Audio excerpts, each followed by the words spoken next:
പ്രിയപ്പെട്ടവർക്കെല്ലാവർക്കും പുതിയൊരു വീഡിയോയിലേക്ക് ഒരിക്കൽ കൂടി സ്വാഗതം. വിരൽ തുമ്പുകൊണ്ട് ലോകത്തിന്റെ ഗതി നിർണ്ണയിക്കുന്ന ഒരു കാലഘട്ടമാണ് ഇന്ന്. അതുപോലെ തന്നെയാണ് ഓരോരുത്തരുടെ മനസ്സിന്റെ വ്യതിയാനങ്ങളും. ഉദിച്ചു വരുന്ന ഈ സൂര്യനെ കാണുമ്പോൾ ചെറിയൊരു സന്തോഷം തോന്നാറുണ്ട്. നമ്മുടെ സൂര്യന് മാത്രം ഒന്നും മാറ്റമില്ല. മനുഷ്യന്റെ മനസ്സ് അഗാധമായ ഒരു ഗർത്തം തന്നെയാണ്. ചില ആളുകളുടെ മനസ്സ് കരിങ്കൽ ഭിത്തി പോലെ കട്ടിയുള്ളതായിരിക്കും. ചിലരുടേത് ചില്ലി ഗ്ലാസുകൾ പോലെയുള്ളതും വളരെ നൈർമല്യമായ സംസാരവും ശൈലിയും മറ്റൊരാളുടെ നന്മകളെ തിരിച്ചറിയാനുള്ള കഴിവുകളും വേദനിക്കുന്നവരുടെ മനസ്സ് തിരിച്ചറിയാനുള്ള കഴിവും എല്ലാം ഉണ്ടായിരിക്കും. എന്തിനാണ് അല്പായുസുള്ള നമ്മൾ ഇങ്ങനെയൊക്കെ കഠിനഹൃദയരാവുന്നത്? അറിയില്ല. ഞാൻ എൻ്റെ കഥയിലെ സുഹറയുടെ കാര്യമാണ് ഓർത്തെടുത്തത്. അവൾ ഒരുപാട് വേദനകൾ അനുഭവിച്ചൊരു സ്ത്രീയായിരുന്നു. സ്വന്തമാകില്ലെന്നറിഞ്ഞിട്ട് പോലും അവൾ അദ്ദേഹത്തിൻ്റെ കുഞ്ഞിനെ പാലൂട്ടി. ഇസ്ലാമിക ചരിത്രത്തിൽ ഒരു കഥയുണ്ട്. ബിലാൽ റളിയല്ലാഹു അൻഹ അനുഭവിച്ച ത്യാഗങ്ങൾ ഞാനിവിടെ ഓർമ്മയിൽ പുതുക്കിയെടുത്തു. ബിലാൽ റളിയല്ലാഹു അൻഹ ഇസ്ലാം മതം സ്വീകരിച്ചു എന്ന ഒരു കുറ്റത്തിന് അന്ന് അദ്ദേഹം അനുഭവിച്ച വേദനയുടെ ഒരു പൊടിക്കീറ് പോലും നമ്മളൊന്നും ഇന്ന് അനുഭവിച്ചിട്ടില്ല. വേദനയിൽ തളർന്ന സുഹറയ്ക്ക് ഒരല്പാശ്വാസമായി ഞാൻ പറഞ്ഞു കൊടുത്ത കഥ ബിലാൽ റളിയല്ലാഹു അൻഹുവിൻ്റെ കഥയായിരുന്നു.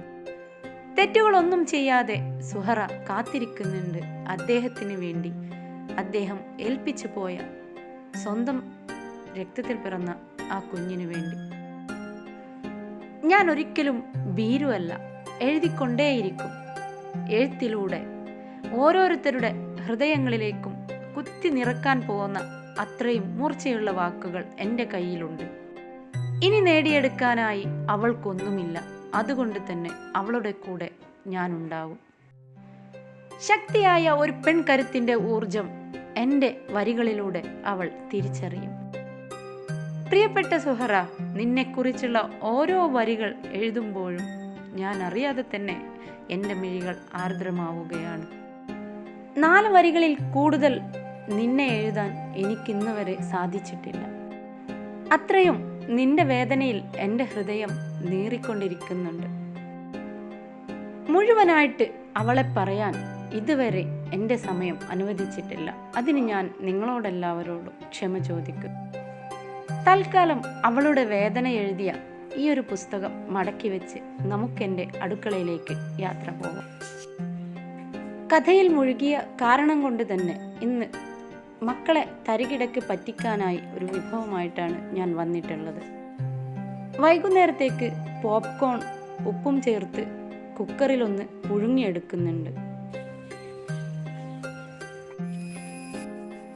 ചെറിയ പാചകമാണെങ്കിൽ പോലും അതിലൊരു പുതുമ കണ്ടെത്തുന്നത് എൻ്റെ ഒരു സന്തോഷത്തിന് വേണ്ടി മാത്രം. എൻ്റെ ചെങ്കതളിയിൽ നിന്നും നല്ലൊരു തണ്ട് വെട്ടിയെടുത്തു. കുഞ്ഞു കുഞ്ഞായി മുറിച്ച് നന്നായി അടുപ്പിൽ വാട്ടിയെടുക്കണം. ഏത് രുചിയില്ലാത്ത വിഭവമായാലും വാഴയിലയിൽ വിളമ്പിയാൽ കുട്ടികൾക്കൊരു സന്തോഷം കൂടുതലാണ്. അതുകൊണ്ട് തന്നെ ഞാൻ ഇടയ്ക്കിടയ്ക്ക് ഈ വാഴയില പ്രയോഗം നടത്താറുണ്ട്. കാണുന്ന നിങ്ങൾക്കും ഒരു സന്തോഷമാകുമല്ലോ. പോപ്കോൺ വേവുന്നതിന് മുമ്പായി ഒരൽപ്പം ഉള്ളിയും ഉപ്പും മുളക് പൊടിയും ഒരൽപ്പം പഞ്ചസാരയും തയ്യാറാക്കി വെച്ച് പിന്നീട് ഞാൻ ഇതുപോലെ അതിൻ്റെ വിത്തുകൾ മാത്രം വേർതിരിച്ചെടുത്തിട്ടുണ്ട്. വിത്തുകൾ വേർതിരിച്ചെടുക്കുന്ന യന്ത്രമൊന്നും എൻ്റെ കയ്യിലില്ലാത്തത് കൊണ്ട് ഞാൻ ഒരു പരുവത്തിൽ വേർതിരിച്ചെടുത്തിട്ടുണ്ട്. ഇനി ഒരു പാൻ അടുപ്പത്ത് വെച്ച് ഒരൽപ്പം വെളിച്ചെണ്ണ ഒഴിച്ചു കൊടുത്തതിന് ശേഷം നമ്മുടെ സവോള അരിഞ്ഞത് അതിലേക്ക് ഇട്ട് കൊടുക്കാം. ചട്ടി കേടാവാതിരിക്കാൻ വേണ്ടി മാത്രം ഒരൽപ്പം വെളിച്ചെണ്ണ ഒഴിച്ചു കൊടുത്താൽ മതി. ഇനി നമ്മുടെ സവോള നന്നായി ഒന്ന് വഴന്നതിന് ശേഷം നമുക്ക് എടുത്തു വെച്ച ഉപ്പും മുളക് പൊടിയും കൂടെ ചേർത്ത് കൊടുക്കാം. ശേഷം നന്നായി ഒന്ന് ഇളക്കി വേവിച്ച് മുളക് പൊടിയുടെ പച്ച ചുവയൊക്കെ ഒന്ന് മാറുന്നത് വരെ ഇളക്കി കൊടുക്കുക. ഇനി അതിലേക്ക് നമ്മൾ തയ്യാറാക്കി വെച്ച പോപ്കോൺ ഇട്ട് കൊടുക്കാം.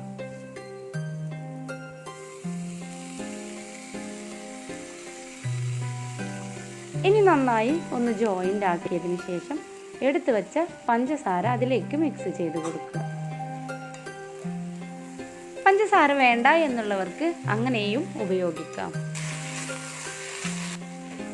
നമ്മുടെ സ്വീറ്റ് കോൺ റെഡി ആയിട്ടുണ്ട്. ഇനി നമുക്ക് വാഴയില നന്നായി ഒന്ന് കഴുകിയെടുത്ത് ഓരോന്നും സെറ്റ് ചെയ്തെടുക്കാം.